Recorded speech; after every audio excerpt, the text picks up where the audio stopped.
जय हिंद बच्चों। मैं राम चौधरी स्वागत करता हूं आप सभी का हमारे YouTube channel Rudra physics classes में। आज इस वीडियो में हम बात करेंगे critical angle and total internal reflection के बारे में, और साथ ही साथ हम टोटल इंटरनल रिफ्लेक्शन के जो प्रैक्टिकल एप्लीकेशंस हैं उनके बारे में भी डिस्कस करेंगे। स्टार्ट करते हैं total internal reflection critical angle. अब देखिए, क्रिटिकल एंगल के अगर हम कॉन्सेप्ट को समझते हैं तो उससे पहले अगर हम बात करें रिफ्रैक्शन की, रिफ्रैक्शन के बारे में हमने क्या पढ़ा हुआ है कि रिफ्रैक्शन में जब भी लाइट रेज रेयरर मीडियम से डेंसर में जाती है तो bend away from the normal, rarer से डेंसर मीडियम में जाती है then they will bend towards the normal, और जब वो डेंसर से रेयरर में जाती हैं then they will bend away from the normal वाला केस फॉलो करती हैं। अगर हम इसी केस में बात करते हैं, सपोज हम एक केस ले लेते हैं जिसमें हम ये मानते हैं कि जो लाइट रेज हैं वो आपकी डेंसर मीडियम से रेयरर मीडियम में जा रही हैं, डेंसर से रेयरर में जा रही हैं। सपोज ये हमारा एक सरफेस है, एक बाउंड्री है जिसके ऊपर जो आपका मीडियम है वो मीडियम आपका रेयरर है, नीचे जो मीडियम है वो आपका डेंसर है। इस मीडियम का सपोज रिफ्रैक्टिव इंडेक्स μ1, इसका रिफ्रैक्टिव इंडेक्स μ2। क्लियर। सपोज हमारे पास एक लाइट सोर्स है और एक लाइट सोर्स हमारा यहाँ पे रखा हुआ है। अगर हम इस लाइट सोर्स की बात करते हैं तो अब देखिए, इस लाइट सोर्स से चलने वाली जो लाइट रेज होंगी, हम वन बाई वन उन सारी लाइट रेज के रिफ्रैक्शन की बात करेंगे। सपोज इस सोर्स से चलने वाली जो लाइट रेज हैं, ये जो सोर्स है, इस सोर्स से चलने वाली लाइट रेज इंसिडेंट होती है इस सरफेस पे परपेंडिकुलर। अब देखिए, परपेंडिकुलर जब इस सरफेस पे इंसिडेंट होंगी तो आपने पढ़ा है कि जब भी कोई लाइट रे किसी सरफेस पे परपेंडिकुलर इंसिडेंट होती है then it will pass straight without any deviation. Perpendicular जब इंसिडेंट होगी तो ये क्या होगा, ये लाइट रे बिना किसी डेविएशन के सीधी पास हो जाएगी। क्लियर। यानी कि अगर हम यहाँ पे बात करते हैं कि सपोज ये 90 डिग्री पर इंसिडेंट हो रही है तो 90 डिग्री पे इंसिडेंट होगी तो क्या होगा, ये बिना डिफ्लेक्शन के, बिना डेविएट हुए सीधी पास हो जाएगी। हम क्या करते हैं, आपने एक सिंपल सा केस पढ़ा है कि लाइट किधर से किधर जा रही है, डेंसर से रेयरर में जाएगी। तो ये केस क्या बनेगा, इसमें केस बनेगा bend away from the normal, away from normal. और बैंड्स अवे फ्रॉम नॉर्मल के केस में अगर आप बात करते हो तो आप सिंपली कह सकते हो कि angle of incidence is always less than the angle of refraction. यानी कि एंगल ऑफ इंसिडेंस की जो वैल्यू होगी वो एंगल ऑफ रिफ्रैक्शन के कंपैरिजन में हमेशा कम रहेगी। अब एक लाइट रे तो परपेंडिकुलर इंसिडेंट हुई, इसके बारे में तो कोई प्रॉब्लम नहीं है। सपोज दूसरी लाइट रे की हम बात करते हैं कि दूसरी लाइट रे इस पे ऐसी इंसिडेंट होती है यहाँ पे। हम मान लीजिए लाइट रे यहाँ पे इंसिडेंट हुई, हम यहाँ पे नॉर्मल ड्रॉ करेंगे। अब इस केस में देखिए, हमने यहाँ पे नॉर्मल ड्रॉ किया और नॉर्मल ड्रॉ करने के केस में क्या हुआ, आपने ये पढ़ा हुआ this light ray will bend away from the normal.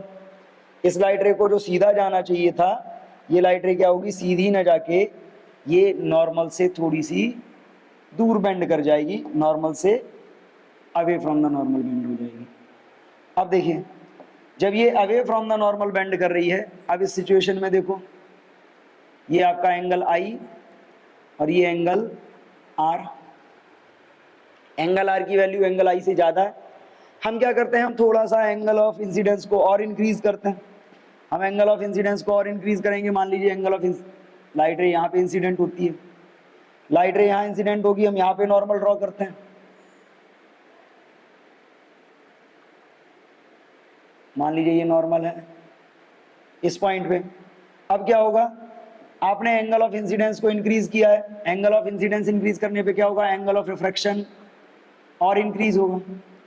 Angle of refraction और इंक्रीज होगा तो इस केस में क्या होगा, देखो ये एंगल आई, ये रिफ्रैक्टेड रे है, ये एंगल आपका आर। धीरे धीरे क्या होगा कि when light ray will pass from denser to rarer then it will bend away from the normal.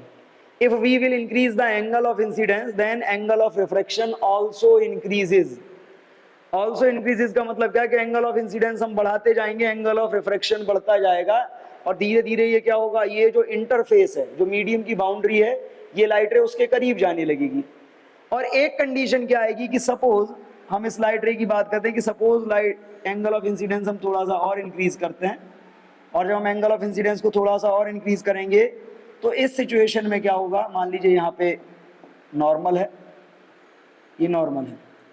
अब इस सिचुएशन में देखिए कि एंगल ऑफ इंसिडेंस को जब आप एक लिमिट से ज़्यादा इंक्रीज कर दोगे तो एक लिमिट से ज़्यादा इंक्रीज करने पे क्या होगा कि एंगल ऑफ रिफ्रैक्शन आपका 90 डिग्री हो जाएगा, या यूं कहें कि जो आपकी रिफ्लेक्टेड रे है वो मीडियम बाउंड्री पे जाने लगेगी। रिफ्लेक्टेड रे कहाँ जाएगी, मीडियम बाउंड्री पे चली जाएगी, यानी कि जो आपका आर है वो कितना हो जाएगा 90 degree.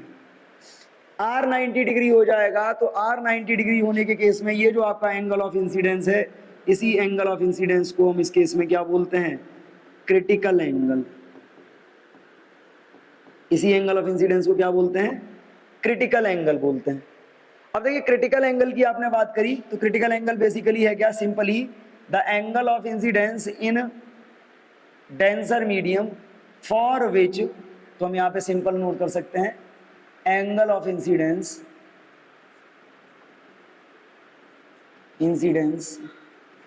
In denser medium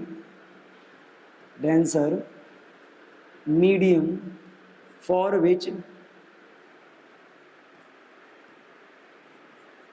angle of refraction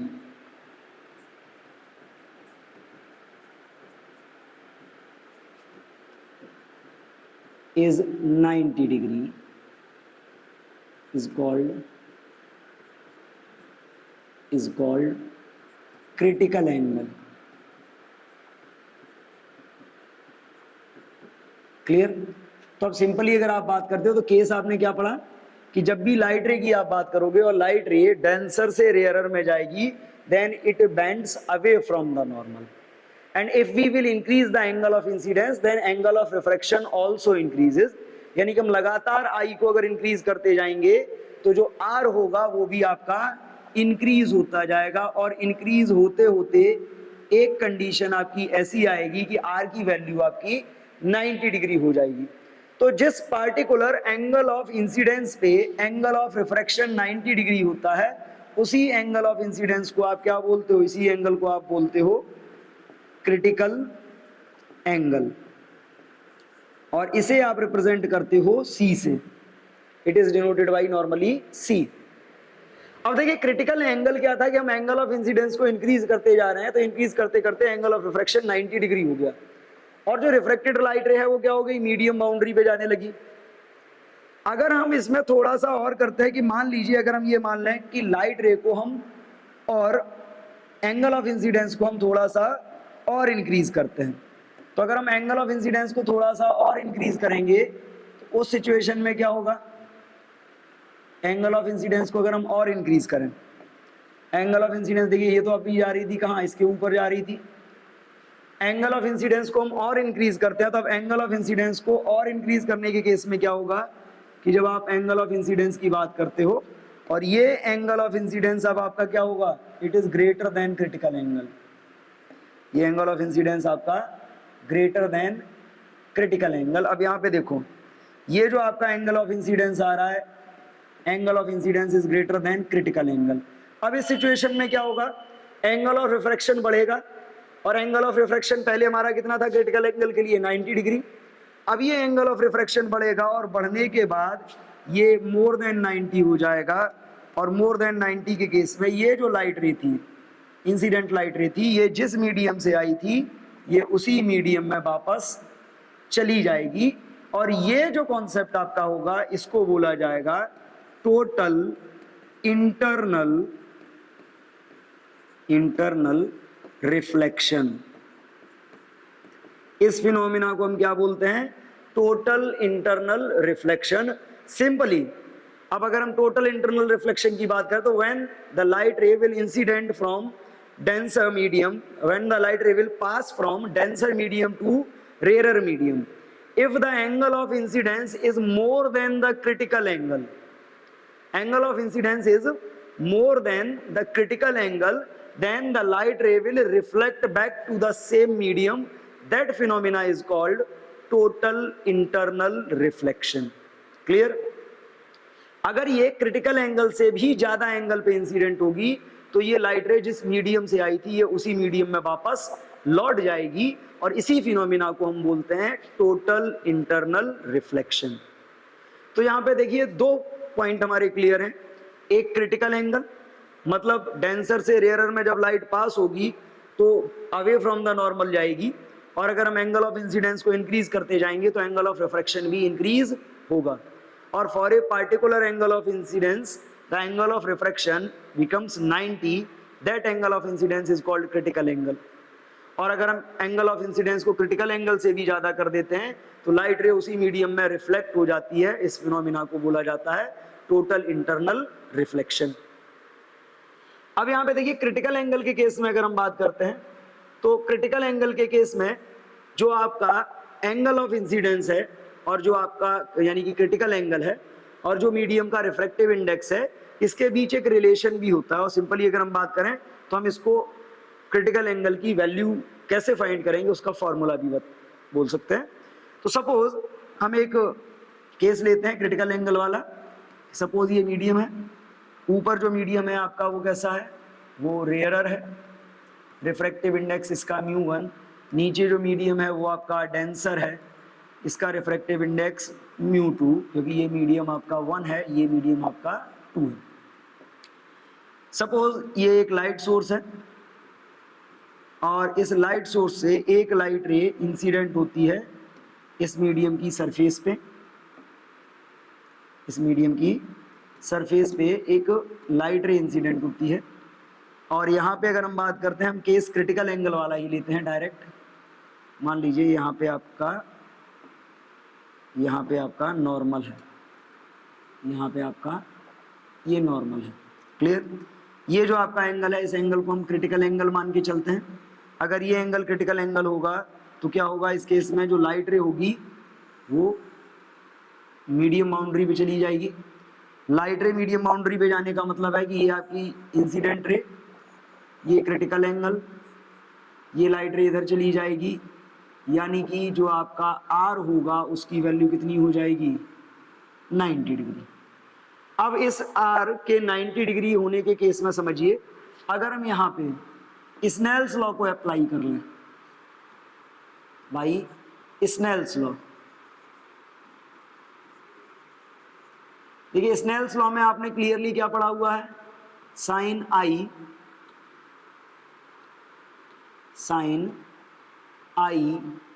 upon sine r is equal क्या होगा, लाइट रे किस मीडियम से किस में जा रही है, मीडियम 2 से मीडियम 1 में जा रही है, तो इसको क्या लिखा जाएगा, μ1 अपॉन μ2।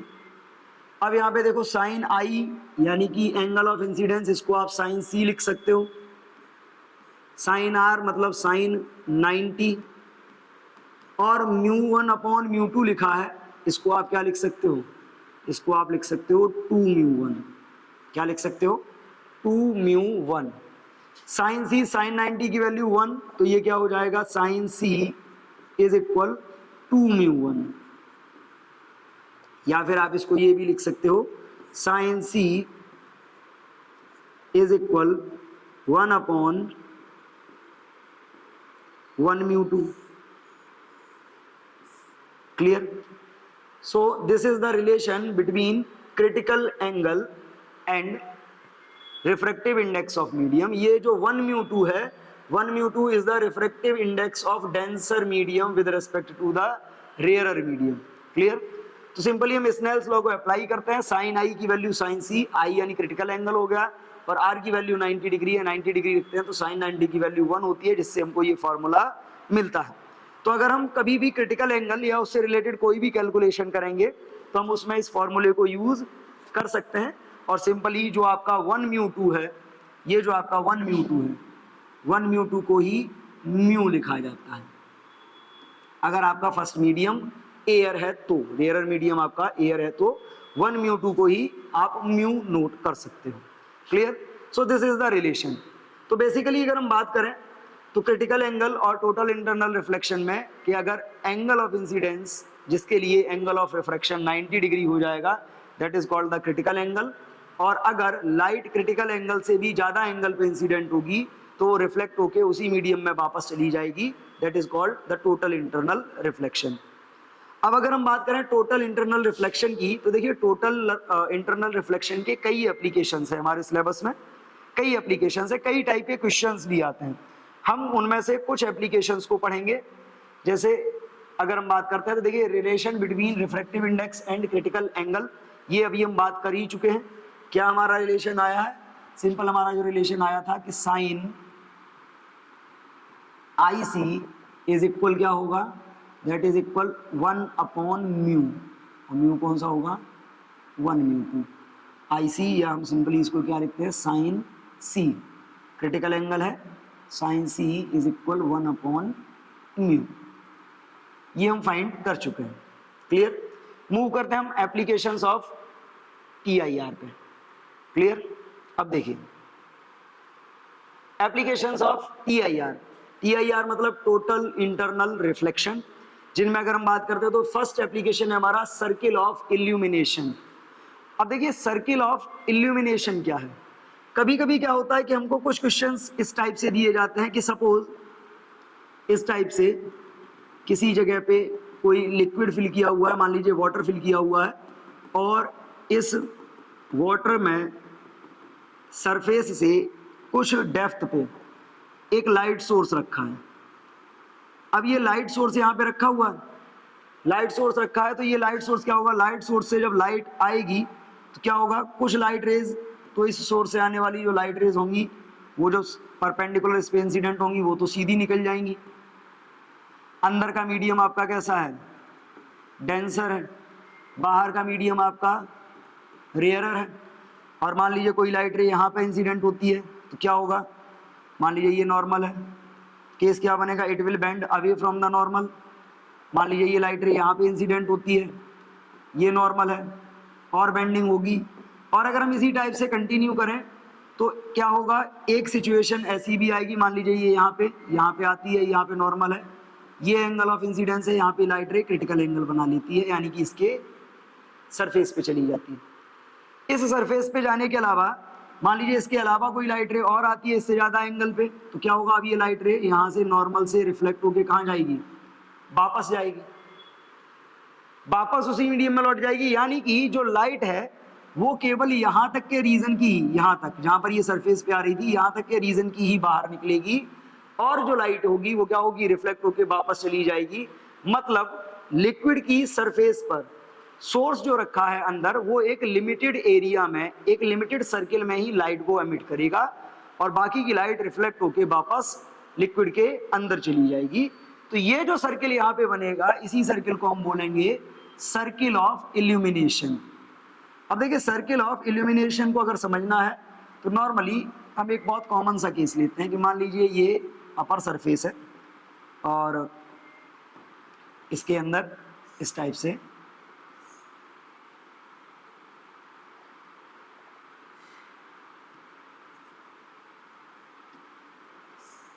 मान लीजिए इस टाइप से इसमें लिक्विड भरा हुआ है, और इसी लिक्विड में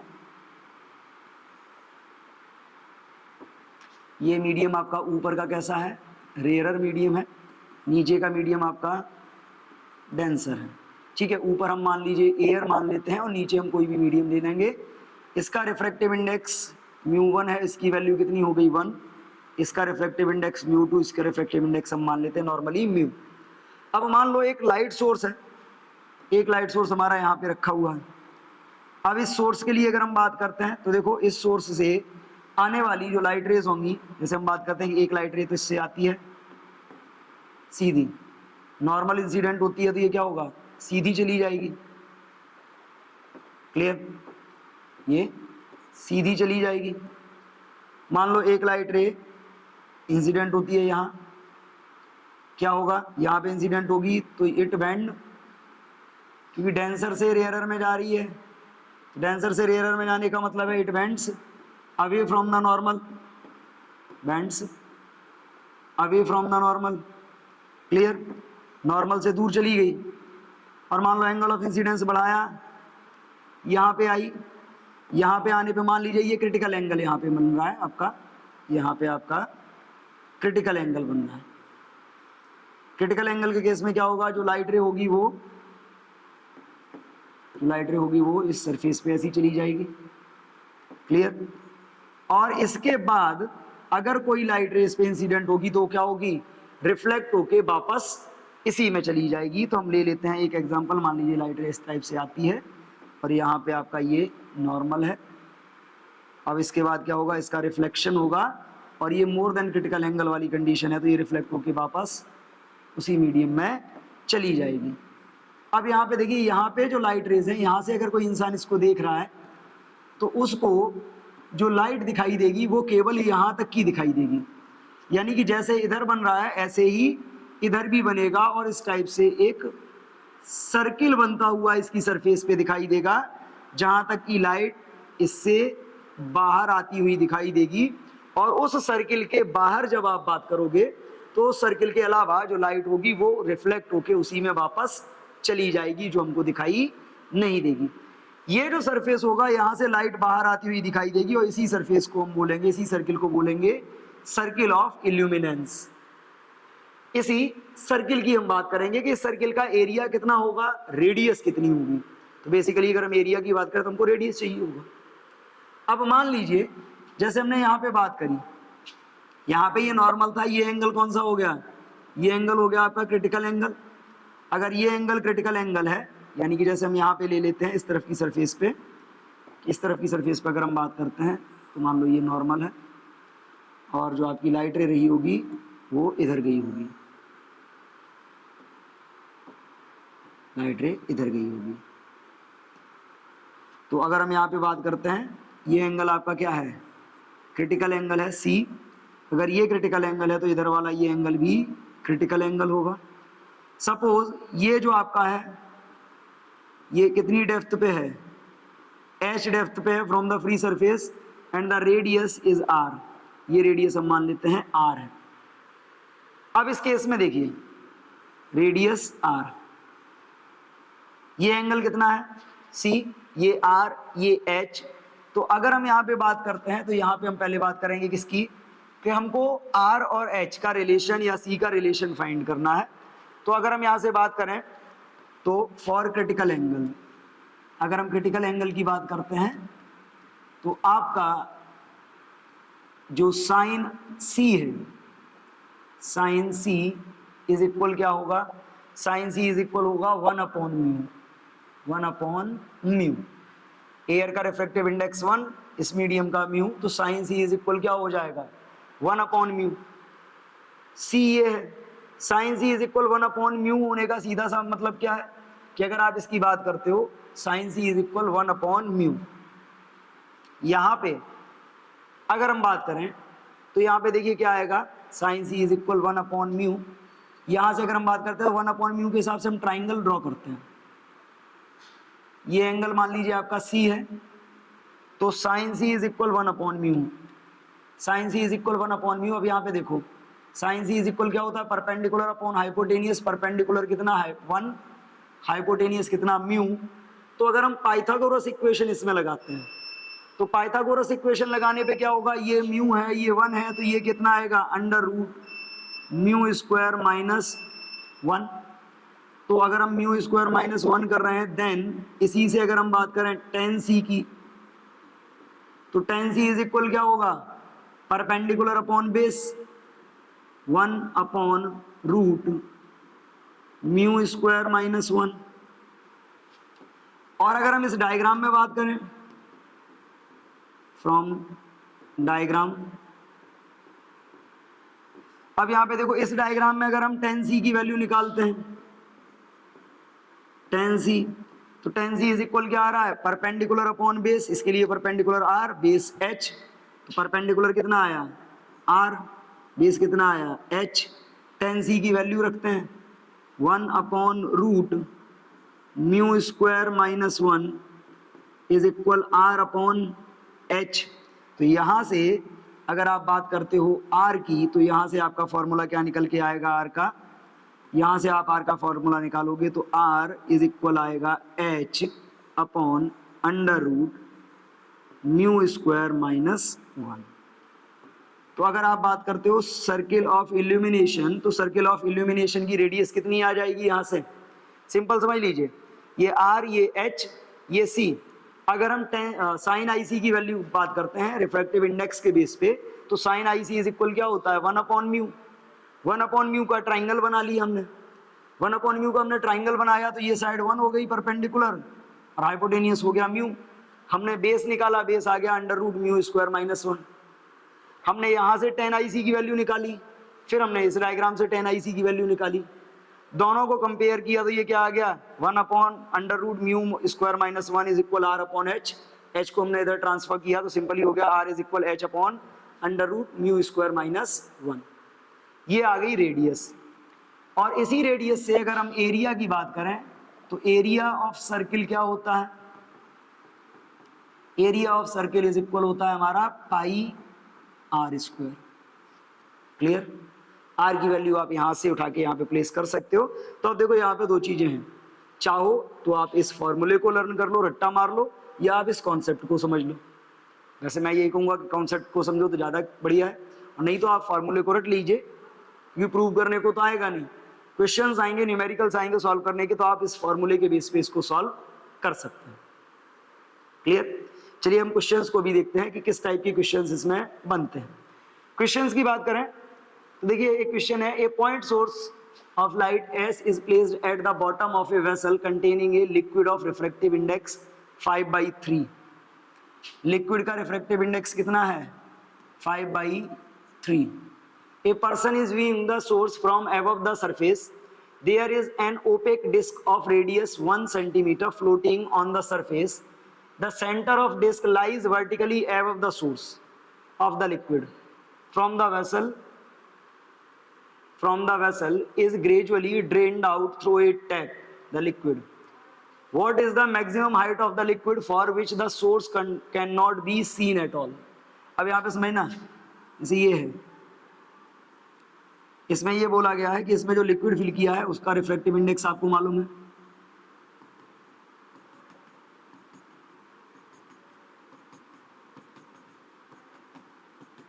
इसके बॉटम पे एक सोर्स रखा हुआ है और इसके यहाँ पे एक डिस्क रखी है। इस डिस्क की जो रेडियस है वो आपको दी गई है 1 सेंटीमीटर। बोला यह है कि ये ड्रेन यहाँ पे है, यहाँ से लिक्विड लगातार बाहर निकल रहा है। अब देखो यहाँ से जो लाइट होगी, लाइट मान लीजिए इसका जो इस टाइप से जाएगी इतना, जब ये खाली होता जाएगा तो ये डिस्क क्या होगी नीचे आती जाएगी, और डिस्क नीचे आती जाएगी तो ये मान के चलिए कि सपोज ये डिस्क नीचे आएगी तो इस टाइप से यहाँ पे आएगी जब ये डिस्क, तो ये क्या होगा, ये पूरे सोर्स को कवर कर लेगी और ये सोर्स हमें दिखाई देना बंद हो जाएगा। ये डिस्क नीचे आती जाएगी, ये सोर्स हमको दिखाई देना बंद हो जाएगा, तो हमको यही बताना है कि इसकी हाइट कितनी होगी। अब हाइट के लिए एक सिंपल सा फॉर्मूला देखिए, सिंपल ही जो हमने बात की थी, क्या फॉर्मूला में अप्लाई कर सकते हैं फॉर रेडियस। रेडियस के लिए हमने एक फॉर्मूला क्या पढ़ा था, R इज इक्वल होता है H/√μ²-1। आप यहां से H की वैल्यू फाइंड करते हैं तो H इज इक्वल क्या होगा R इंटू √μ²-1। वैल्यू रखेंगे H इज इक्वल R कितना है 1 सेंटीमीटर, √μ कितना है 5/3 होल स्क्वायर -1। आप इसको सॉल्व करोगे तो ये कितना आएगा, H is equal √5/3 - 1 is equal कितना होगा 16/9। 5 का होल स्क्वायर 25, 3 का होल स्क्वायर 9। जब उधर जाएगा तो आप इसको क्या लिख सकते हो, आप इसको लिख सकते हो 25/9 - 1, या इसी को आप लिख सकते हो H इज इक्वल √16/9। 16/9 का आप रूट लोगे तो ये कितना आ जाएगा, H इज इक्वल 4/3 सेंटीमीटर। कितना आएगा 4/3 सेंटीमीटर, मतलब आपका आएगा 1.33 सेंटीमीटर। यानी कि बॉटम से 1.33 सेंटीमीटर की हाइट पे जब ये डिस्क होगी तो ये जो लाइट सोर्स होगा वो बिल्कुल दिखाई देना बंद हो जाएगा। और यहाँ पे देखो सिंपली हमने क्या किया है, हमने वही कॉन्सेप्ट यूज किया है जो अभी हमने पीछे फाइंड किया था रेडियस का। रेडियस जो थी आपकी सर्किल ऑफ इल्यूमिनेशन की, उसका हमने कॉन्सेप्ट यूज किया और हमारा यहाँ पे आ गया। मूव करते हैं नेक्स्ट क्वेश्चन पे। नेक्स्ट देखिए, a small bulb assumed to be a point source is placed at the bottom of a tank containing water at a depth to a depth 80 centimeter. Find out the area of the surface of water through which light from the bulb can emerge. Take the value of refractive index of water to be 4/3. आपको देखो refractive index मालूम है 4/3, आपको height मालूम है कितना है 80 centimetre, आपको एरिया फाइंड करना है। एरिया के लिए देखो सिंपल सी आपको बात मालूम है, आप जब सॉल्व करोगे तो रेडियस का फॉर्मूला क्या होता है h/√μ² -1, वैल्यू रखेंगे तो r is equal 80 divided by √, mu कितना है 4/3 होल स्क्वायर -1। आप इसको सॉल्व करोगे तो ये आएगा आपका r is equal 80 divided by √16 - 9/9, कितना होगा r इज इक्वल 80/16 - 9 होगा 7 √7/3, √7 3 ऊपर जाएगा तो r इज इक्वल कितना हो जाएगा, ये हो जाएगा आपका 240/√7 सेंटीमीटर। क्लियर। अब यहाँ पे देखो ये आ गया आपका रेडियस का वैल्यू, बट हमको चाहिए क्या था area. Now area of circle, area of circle क्या होता है a is equal πr², a is equal pi यानी कि 22/7 इंटू r², तो 240/√7 का होल स्क्वायर, तो ये होगा आपका 22 इंटू 240 इंटू 240, इसके बाई में 7 था, इसके बाई में भी 7, मल्टीप्लाई करेंगे तो ये जो मल्टीप्लाई करेंगे ये आ जाएगा हमारा आंसर। क्लियर। यहाँ से मल्टीप्लाई करके हम इजीली इसका आंसर फाइंड कर सकते हैं। इसमें केवल सिंपली जो आपका सर्किल ऑफ इल्यूमिनेशन है उसका कॉन्सेप्ट हमने यूज किया, हमने रेडियस फाइंड की, हमने इसका रेडियस के थ्रू एरिया फाइंड कर लिया। और जब भी इसके क्वेश्चंस आएंगे तो बहुत इजी क्वेश्चंस आते हैं, इनमें हमको ज़्यादा दिमाग लगाने की जरूरत नहीं पड़ती, बहुत आसानी से सॉल्व हो जाते हैं। मूव करते हैं नेक्स्ट एप्लीकेशन पे। तो नेक्स्ट एप्लीकेशन है आपका brilliance of diamond. Brilliance of diamond का मतलब क्या है कि आपने देखा होगा कि डायमंड के ऊपर जब लाइट पड़ती है तो डायमंड शाइन करता है, चमकता है। रीजन क्या है उसका, रीजन भी है आपका टोटल इंटरनल रिफ्लेक्शन। अब टोटल इंटरनल रिफ्लेक्शन समझते हैं कि डायमंड का कैसा। देखो अगर हम डायमंड की बात करें तो डायमंड का जो क्रिटिकल एंगल होता है, क्रिटिकल एंगल जो होता है वो होता है आपका लगभग आपका 24 डिग्री। डायमंड का जो क्रिटिकल एंगल होता है वो 24 डिग्री होता है, यानी कि इसका क्रिटिकल एंगल बहुत लो होता है। क्रिटिकल एंगल बहुत लो होने का मतलब है कि इसका रिफ्रैक्टिव इंडेक्स बहुत हाई होगा।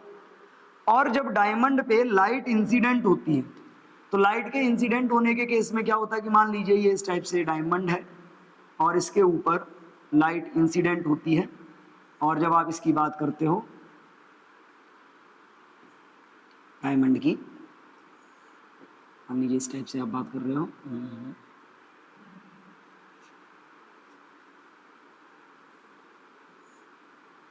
ठीक है, मान लीजिए इस टाइप से आपका डायमंड है। क्लियर। ये डायमंड है। अब इस डायमंड की आप बात कर रहे हो, इस डायमंड में होगा क्या कि क्रिटिकल एंगल बहुत कम है। क्रिटिकल एंगल बहुत कम होने का मतलब क्या है कि लाइट जब इस पे इंसिडेंट होगी, मान लीजिए कोई लाइट इस पे इंसिडेंट होती है इस टाइप से, इस फेस पे पड़ती है, अगर इस फेस पे लाइट का एंगल ऑफ रिफ्रैक्शन नॉर्मली क्या होगा, इस पे नॉर्मल ड्रॉ करोगे, ये इसका नॉर्मल ड्रॉ करोगे तो एंगल ऑफ इंसिडेंस जो होगा वो ग्रेटर देन कितना आएगा 24 डिग्री आएगा। ज्यादातर चांस यही रहते हैं कि ग्रेटर देन 24 डिग्री आएगा।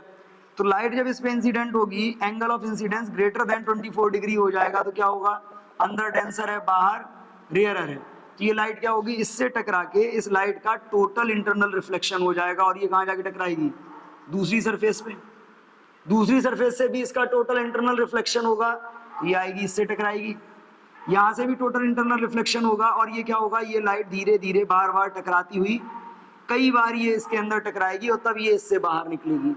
यानी कि जो लाइट इसमें एंटर करेगी वो लाइट इसकी सरफेसेस से बार बार टोटल इंटरनल रिफ्लेक्शन को फेस करेगी, जिससे लाइट ज़्यादा टाइम तक इसके अंदर ठहर पाएगी, और ये जो हमारा डायमंड है, ये डायमंड हमको शाइन करता हुआ दिखाई देता है। तो बेसिकली अगर ब्रिलियंस ऑफ डायमंड के केस की बात करते हैं तो ये भी किस पर बेस्ड है, ये भी आपका टोटल इंटरनल रिफ्लेक्शन के केस पे बेस्ड है। बात करते हैं नेक्स्ट एप्लीकेशन की, तो नेक्स्ट है आपका मिराज फॉर्मेशन। अब देखिए मिराज फॉर्मेशन क्या होता है। नॉर्मली जो मिराज होता है वो आपका कहाँ बनता है, वो आपका बनता है डेजर्ट एरियाज में। डेजर्ट एरियाज का मतलब है कि ऐसी जगहों पर जहाँ का टेम्परेचर बहुत ज़्यादा होता है डेजर्ट में, या नॉर्मली हम क्या बात करते हैं, कभी कभी जब बहुत ज़्यादा समर सीजन की बात करें, बहुत ज़्यादा गर्मी पड़ती है, तो कभी कभी जो रोड्स होती हैं, रोड्स पे भी हमको ऐसा लगता है कि जैसे पानी फैला हुआ है। अब वो ऐसा हमको अपीयर क्यों होता है, ऐसा अपीयर क्यों होता है, उसके पीछे एक साइंटिफिक रीजन है, और वो है आपका टोटल इंटरनल रिफ्लेक्शन। क्या होता है कि मान लीजिए ये सरफेस है, ये सरफेस है, और अगर हम बात करते हैं किसी भी मीडियम के रिफ्रैक्टिव इंडेक्स की, तो जो रिफ्रैक्टिव इंडेक्स है वो टेम्परेचर के इनवर्सली प्रोपोर्शनल होता है। टेम्परेचर के इनवर्सली प्रोपोर्शनल होने का मतलब है कि टेम्परेचर बढ़ता जाएगा, मीडियम का रिफ्रैक्टिव इंडेक्स कम होता जाएगा, यानी कि मीडियम रेयरर होता जाएगा। तो जैसे ये है, ये मान लीजिए ग्राउंड है,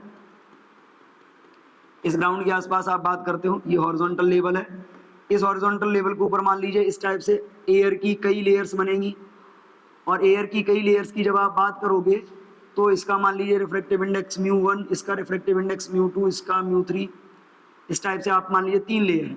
होगा क्या कि हम नीचे से ऊपर की तरफ जाएंगे तो क्या होगा, धीरे धीरे नीचे का टेम्परेचर सबसे ज़्यादा होगा, टेम्परेचर कम होगा, ऊपर टेम्परेचर, क्योंकि ग्राउंड जब सनलाइट डायरेक्ट ग्राउंड पे पड़ती है तो ग्राउंड का क्या होता है, टेम्परेचर बढ़ता है। टेम्परेचर बढ़ने से वहाँ की एयर क्या होती है, गर्म होती है। एयर गर्म होने के कारण क्या होता है, वहाँ जो मीडियम होता है उसका रिफ्रैक्टिव इंडेक्स कम हो जाता है, यानी कि रेयरर मीडियम बन जाता है, और ऊपर की एयर हल्की सी ठंडी होती है, जिसके कारण वहाँ पे डेंसर मीडियम बनता है। अब मान लीजिए कि आप बात कर रहे हो कि डेजर्ट में यहाँ पे एक पेड़ खड़ा हुआ है, यहाँ पे एक पेड़ खड़ा हुआ है। अब क्या होगा, जब पेड़ की हम बात करते हैं तो यहाँ से इस पेड़ से आने वाली जो लाइट रेज होंगी, पेड़ से आने वाली जो आपकी लाइट रेज होंगी, जब इन लाइट रेज की बात करेंगे तो मान लीजिए एक लाइट रे आती है यहाँ पे इंसिडेंट होती है, क्या होगा, यहाँ ऊपर का मीडियम डेंसर, इसके कंपैरिजन में ये रेयरर, लाइट रे क्या होगी, इट विल बेंड, डेंसर से रेयरर में जा रही है, it will bend away from the normal. क्या होगा, ये नॉर्मल से दूर जाएगी, ये नॉर्मल से दूर जाएगी, यहाँ पे आएगी, यहाँ पे मान लो फिर से नॉर्मल है, इसका रिफ्लेक्शन फिर से होगा अवे फ्रॉम द नॉर्मल, और मान लो जब ये अगले वाली लेयर पे टकराएगी, और अगली वाली लेयर पे, यहाँ इसको हम समझ लेते हैं, थोड़ा क्लोज से समझते हैं। मान लीजिए ये मान लीजिए लाइट रे है, और एक लाइट रे इस टाइप से इंसिडेंट होती है यहाँ पे एक नॉर्मल है। नॉर्मली यहाँ पे होगा क्या, जब आप इस नॉर्मल की बात करोगे तो ये डेंसर है, नीचे का मीडियम रेयरर है, और जब नीचे का मीडियम रेयरर है तो ये लाइट रे क्या होगी, it will bend away from the normal, ये यहाँ से थोड़ी सी bend away from the normal, ऐसी जाएगी। क्लियर, जब ये यहाँ इंसिडेंट होगी, यहाँ पर भी देखिए सेम केस फॉलो होगा, डेंसर से रेयरर में जा रही है तो ये फिर से थोड़ा सा दूर हटेगी। क्लियर, थोड़ा सा दूर हटेगी, क्या होगा, मान लीजिए जब ये यहाँ पे आई, थोड़ा सा ये दूर हटी, यहाँ पे आ गई, यहाँ पे देखिए फिर से क्या होगा, फिर से रिफ्रैक्शन होगा, और मान लो ये इस केस में यहाँ पे ये एंगल ऑफ इंसिडेंस है, ये एंगल ऑफ इंसिडेंस मान लीजिए क्रिटिकल एंगल से एनी हाउ ज़्यादा हो जाता है। धीरे धीरे आपको मालूम है कि एंगल ऑफ इंसिडेंस बढ़ता जाएगा, बार बार इसका रिफ्रैक्शन होगा, एंगल ऑफ इंसिडेंस बढ़ेगा। एंगल ऑफ इंसिडेंस जब इसका बढ़ता जाएगा तो अगर ये एंगल आपका इंसिडेंस क्रिटिकल एंगल से ज़्यादा हो गया तो इस सिचुएशन में क्या होगा, ये जो लाइट रे है, ये लाइट रे आपकी बार रिफ्रैक्ट होने की वजह क्या हो जाएगी, रिफ्लेक्ट हो जाएगी। मान लीजिए इस टाइप से ये रिफ्लेक्ट हो जाती है। अब कोई भी इंसान जो इधर खड़ा होकर देख रहा है, इधर खड़ा होकर देख रहा है, अब उसको इसकी जो लाइट रेज हैं, जो लाइट रेज हैं वो कहां से, इधर से आती हुई दिखाई देंगी। इधर से आती हुई दिखाई देने का मतलब क्या है कि जब वो इसको एज्यूम करेगा, तो अगर हम इन लाइट रेज को बैकवर्ड ड्रॉ करें, तो ये लाइट रेज जब बैकवर्ड ड्रॉ करी जाएंगी तो ये लाइट रे किधर की तरफ जाएंगी, ये लाइट रेज इधर कहीं जा रही होंगी, ये लाइट रेज इधर कहीं जा रही होंगी। मतलब उसको ये जो पेड़ सामने दिखाई दे रहा है, वो पेड़ उसको इधर भी दिखाई दे रहा होगा। अब इतना तो उसको मालूम है कि सामने एक पेड़ दिखाई दे रहा है, सामने एक पेड़ दिखाई दे रहा है और एक पेड़ नीचे दिखाई दे रहा है। इसका मतलब ये जो है, ये माना जाता है कि ये वाला जो पेड़ है जो ऊपर वाले पेड़ की इमेज है। और आपको ये मालूम है कि जो इमेज है, इमेज को बनने के लिए किसी न किसी मीडियम की जरूरत पड़ती है। तो यहाँ पे किसी स्क्रीन की जरूरत पड़ती है। यहाँ पे ये जो इमेज होगी, यहाँ पे जब ये इमेज बनती दिखाई देगी तो हमको ऐसा लगेगा कि यहाँ पे पानी फैला हुआ है या यहाँ पे वाटर है जिसमें इसकी इमेज बन रही है, और यहाँ पे एक एपरेंट इमेज या एक पेड़ हमको ऐसा दिखाई देगा, ऐसा दिखाई देगा जिसको हम बोलते हैं मिराज। तो एक्चुअली यहाँ पे पानी होता नहीं है, डेजर्ट में अगर हम बात करें तो वहाँ पे पानी नहीं होता, बट हमको वो ऐसा अपीयर होता है क्योंकि वहाँ इमेज बन रही होती है। उस इमेज के बेस पे हम ये मान लेते हैं कि यहाँ पे पानी फैला हुआ है, यहाँ पे पानी फैला हुआ है, और इसी फॉर्मेशन को बोला जाता है मिराज फॉर्मेशन। क्लियर? तो सिंपली मिराज की अगर हम बात करें तो मिराज भी टोटल इंटरनल रिफ्लेक्शन के कारण बनता है। नेक्स्ट अगर हम बात करते हैं तो नेक्स्ट एप्लीकेशन है optical fibre. Basically optical fibre क्या होते हैं? ऑप्टिकल फाइबर की अगर बात की जाए तो नॉर्मली जो ऑप्टिकल फाइबर्स होते हैं वो यूज होते हैं यूज्ड इन ट्रांसमिटिंग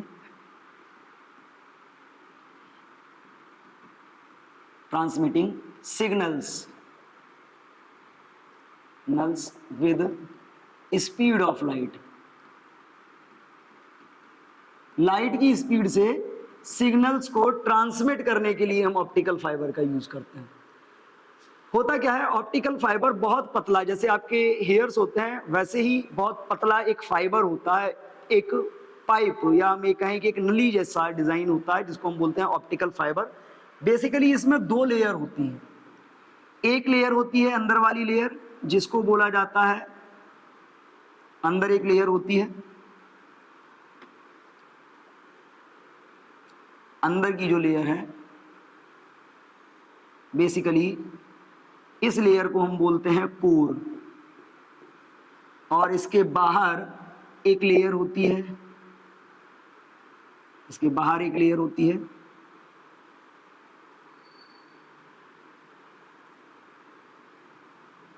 बाहर एक लेयर होती है, और ये जो बाहर वाली लेयर होती है इस लेयर को बोला जाता है क्लैडिंग। अगर बात करें कोर की तो इसका जो कोर होता है, मान लीजिए कोर का रिफ्रैक्टिव इंडेक्स μ1 और जो क्लैडिंग होगी क्लैडिंग का रिफ्रैक्टिव इंडेक्स μ2। जो आपका कोर मटेरियल होता है इसका जो रिफ्रैक्टिव इंडेक्स होता है that is greater than the refractive index of cladding, यानी कि कोर डेंसर होता है और इसकी जो क्लैडिंग होती है वो रेयर होती है। इस टाइप का कुछ स्ट्रक्चर होता है। यूज हम इसको करते हैं लाइट की स्पीड से सिग्नल्स को ट्रांसफर करने के लिए। वो सिग्नल आपके ऑडियो भी हो सकते हैं, वीडियो भी हो सकते हैं और इलेक्ट्रॉनिक सिग्नल भी हो सकते हैं। अब इसमें होता क्या है कि मान लीजिए कोई भी इलेक्ट्रॉनिक सिग्नल या लाइट के फॉर्म में जब इसमें एंटर करेगा, मान लीजिए ये लाइट के फॉर्म में इसमें एंटर करता है, तो क्या होगा, ये मीडियम डेंसर होगा, ये मीडियम रेयरर, डेंसर से रेयरर में जाएगा। और अगर इसका angle of incidence critical angle से ज्यादा हो जाता है, इसका डिजाइन कुछ इस टाइप से होता है कि इसका एंगल ऑफ इंसिडेंस क्या रहे, क्रिटिकल एंगल से ज्यादा। तो जब इसका angle of incidence critical angle से ज्यादा होगा तो ये जो लाइट सिग्नल होगा ये यहाँ से रिफ्लेक्ट होगा, इस सरफेस से टकराएगा, फिर से वही बात होगी, इस सरफेस से टकराएगा, फिर से वही होगा, फिर इस सरफेस से टकराएगा, और इस टाइप से ये जो आपका सिग्नल होगा वो धीरे धीरे क्या होगा, लाइट की स्पीड से एक प्लेस से दूसरे प्लेस तक, धीरे धीरे तो नहीं कहेंगे, बहुत फास्ट लाइट की स्पीड से टोटल इंटरनल रिफ्लेक्शन के थ्रू ये सिग्नल लाइट की स्पीड से एक प्लेस से दूसरे प्लेस तक ट्रांसफर हो जाएगा। क्लियर है? तो अगर हम यहाँ पे बात करें ऑप्टिकल फाइबर सिंपली सिग्नल्स को ट्रांसमिट करने का वर्क करता है। इसकी डिजाइन की बात करते हैं तो इसमें दो सिलेंड्रिकल स्ट्रक्चर्स होते हैं। अंदर वाले स्ट्रक्चर को बोलते हैं कोर, जिसका रिफ्रैक्टिव इंडेक्स हाई होता है यानी कि डेंसर होता है, ट्रांसपेरेंट मटेरियल का बना होता है। बाहर का होता है क्लैडिंग, ये भी ट्रांसपेरेंट मटेरियल का बना होता है, बट इसका रिफ्रैक्टिव इंडेक्स कोर के कंपैरिजन में कम होता है। तो जब भी कोई लाइट सिग्नल इसमें एंटर करता है, कोर से क्लैडिंग की तरफ जब ट्रांसफर होता है तो उसका टोटल इंटरनल रिफ्लेक्शन हो जाता है, और जिसके कारण वो रिफ्लेक्ट होता होता लाइट की स्पीड से एक प्लेस से दूसरे प्लेस तक बहुत फास्टली ट्रांसफर हो जाता है। Clear?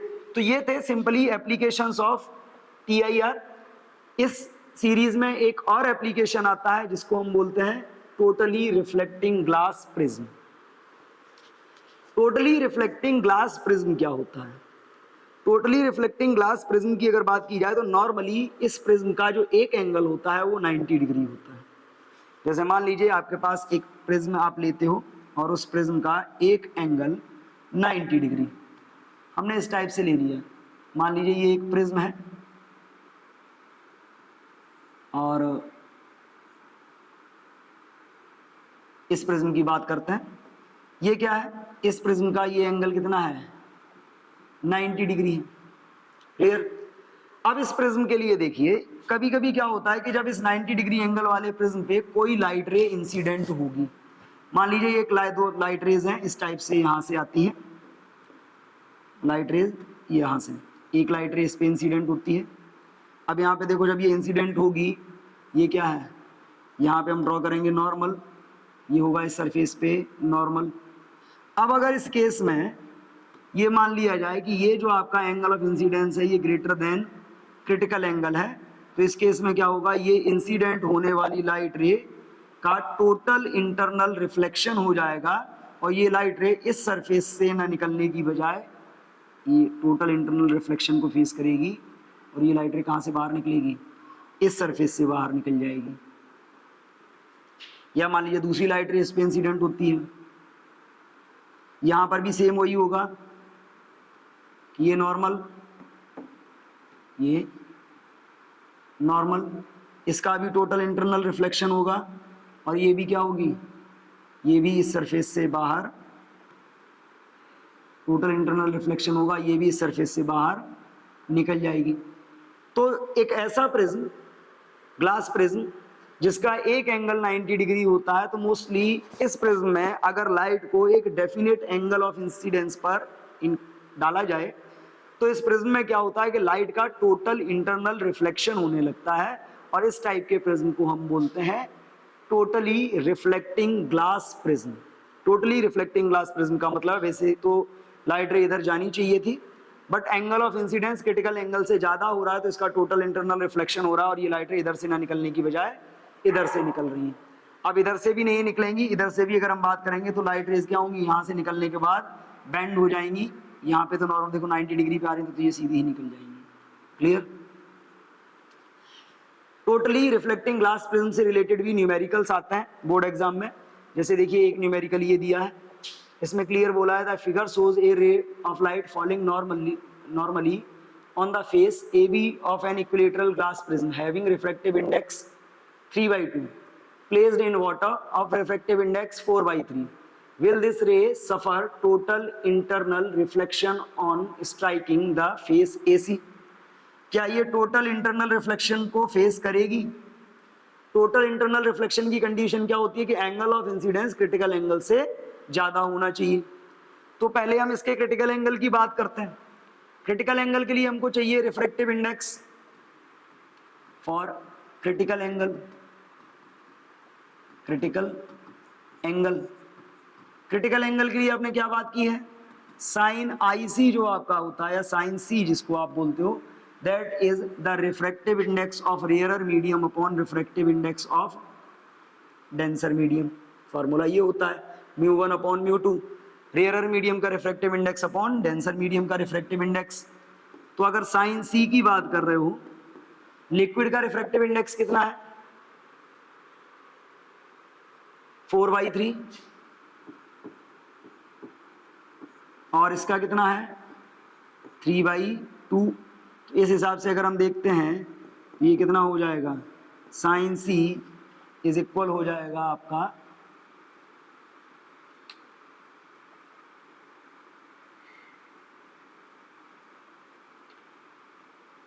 Sign C is equal हो जाएगा 2 ऊपर जाएगा 8/9। साइन सी इज इक्वल 8/9 होने का मतलब है sine C is equal 0.9 something.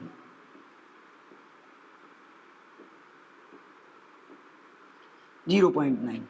अब यहाँ पे देखो साइन सी आपका 0.9 आ रहा है।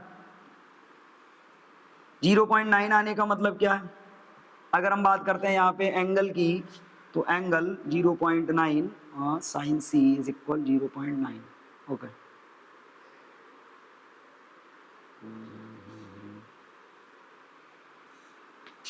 यहाँ पे देखते हैं तो साइन सी या जो आपका सी होगा यहाँ से जो निकल के आएगा साइन इनवर्स 0.9 या 8/9। अब यहाँ पे देखो अगर हम साइन 60 की वैल्यू की बात करते हैं तो साइन 60 की वैल्यू क्या होती है? √3/2 होती है। 1.732/2 ये आपका जो आता है 0.86। यानी कि जो आपका एंगल होगा ये एंगल आपका क्रिटिकल एंगल जो होगा ये आपका कितना आएगा? अबाउट 61 या 62 डिग्री आएगा। यहाँ से अगर हम बात करते हैं तो इसका एंगल कितना आएगा? लगभग 61 या 62 डिग्री आएगा। देखते हैं कितना एंगल आता है। अब इससे अगर हम बात करते हैं तो यहाँ पे देखिए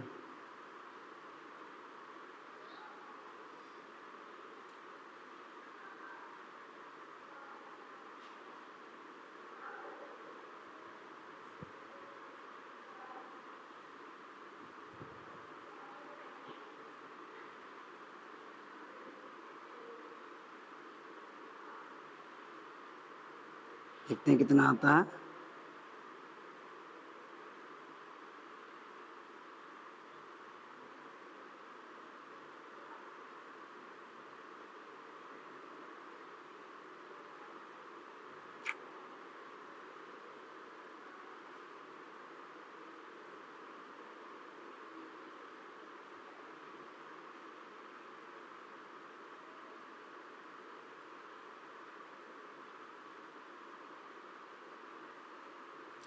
ओके, ये जो आएगा आपका अबाउट 64 डिग्री आएगा। अब यहाँ पे देखो, यहाँ पे अगर हम बात करते हैं हम इसके पाथ को अगर कंटिन्यू करेंगे तो कंटिन्यू करने पे क्या होगा? टोटल इंटरनल रिफ्लेक्शन को ये फेस करेगा कि नहीं? हम इसके पाथ को कंटिन्यू करते हैं इस सरफेस पे। कौन सी सरफेस दी है? Surface AC। AC पे अगर हम नॉर्मल ड्रॉ करते हैं तो देखो यहाँ पे ये 90 डिग्री पे ही आ रहा है। कंटिन्यू करेंगे हम इसको, कंटिन्यू करते हैं और कंटिन्यू करने के लिए मान लीजिए ये लाइट रे यहाँ से कंटिन्यू आपकी करेगी, ये यहाँ जाएगी। अब इस AC पे जरा देखिए, AC पे अगर हम नॉर्मल ड्रॉ करते हैं तो यहाँ पे जो आपका नॉर्मल रहेगा वो नॉर्मल कुछ इस टाइप से रहेगा।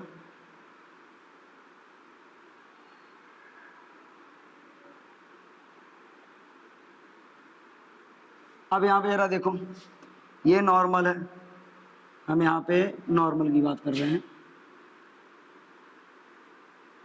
ये नॉर्मल है। अब यहाँ पे देखो ये इक्विलेटरल है, ये एंगल कितना होगा आपका? 60 डिग्री। ये एंगल कितना है? 90 डिग्री। ये एंगल कितना आया? 30। इस एंगल के 30 आने का मतलब है कि इधर वाला ये जो एंगल है ये एंगल कितना आएगा आपका? 60। I इज इक्वल 60 है। क्रिटिकल एंगल कितना है? 64। यानी कि जब ये फेस AC पे जाएगा तो एंगल ऑफ इंसिडेंस, अगर अभी हम बात करते हैं तो एंगल ऑफ इंसिडेंस है that is less than critical angle. That means there is no TIR। यानी कि इस केस में टोटल इंटरनल रिफ्लेक्शन नहीं होगा। हमको यहाँ पे यही बताना था, क्या इस क्वेश्चन में ये टोटल इंटरनल रिफ्लेक्शन को फेस करेगा? तो नो। इस क्वेश्चन में अगर हम बात करें तो यहाँ पे ये जो लाइट है ये टोटल इंटरनल रिफ्लेक्शन को फेस नहीं करेगी। क्लियर है? तो इस टाइप से हम बात करते हैं टोटली रिफ्लेक्टिंग ग्लास प्रिज्म की। आज इस वीडियो में इतना ही, मिलते हैं नेक्स्ट वीडियो में जिसमें हम बात करेंगे रिफ्रैक्शन ऑन स्फेरिकल सरफेसेस की। तब तक के लिए थैंक यू एंड जय हिंद।